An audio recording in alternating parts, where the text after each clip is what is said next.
मैं आज class 10th के लिए व्याकरण की कुछ टॉपिक पढ़ाती हूँ।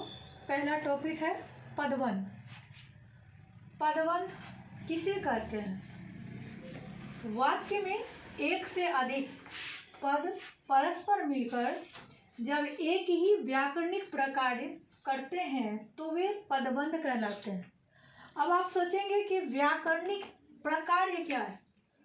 प्रकार का मतलब हुआ कि दो चार पद मिलकर के एक ही कार्य करता है, चाहे सर्वनाम हो या विशेषण हो या क्रिया हो, लेकिन अगर शीर्ष पद में संज्ञा है तो वो संज्ञा का ही कार्य करेगा और वह संज्ञा पदबंध कहलाएगा।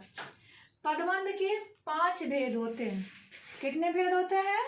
5 भेद होते हैं। पहला पदबंध है संज्ञा पदबंध, दूसरा पदबंध है सर्वनाम पदबंध, तीसरा पदबंध है विशेषण पदबंध और चौथा पदबंध है क्रिया पदबंध और पांचवा है क्रिया विशेषण पदबंध। फिर से सुनिएगा ध्यान से। पहला पदबंध कौन सा है? तो संज्ञा पदबंध, दूसरा पदबंध है सर्वनाम पदबंध, तीसरा है विशेषण पदबंध और चौथा है क्रिया पदबंध, पांचवा है क्रिया विशेषण पदबंध। तो सबसे पहले संज्ञा पदबंध। संज्ञा पदबंध किसे कहते हैं? वाक्य में प्रयुक्त जो पद समूह, क्या?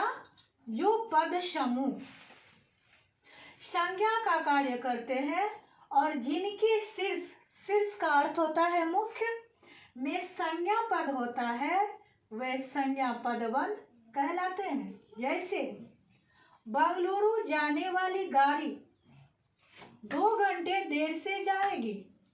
यहाँ पे 3-4 पद है, लेकिन काम किसका कर रहा है? गाड़ी। गाड़ी क्या है? तो संज्ञा। यहाँ पे संज्ञा का काम कर रहा है, तो यह संज्ञा पदबंध हुआ।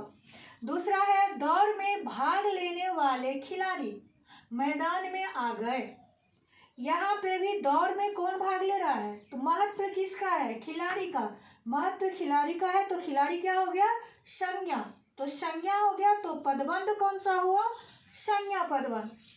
थका हारा मजदूर क्षण भर को सांस लेने छांव में बैठ गया।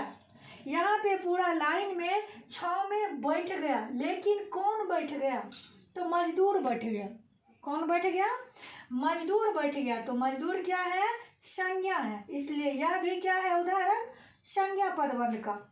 छत के मुंडेर पर खड़ा व्यक्ति अचानक नीचे गिर गया।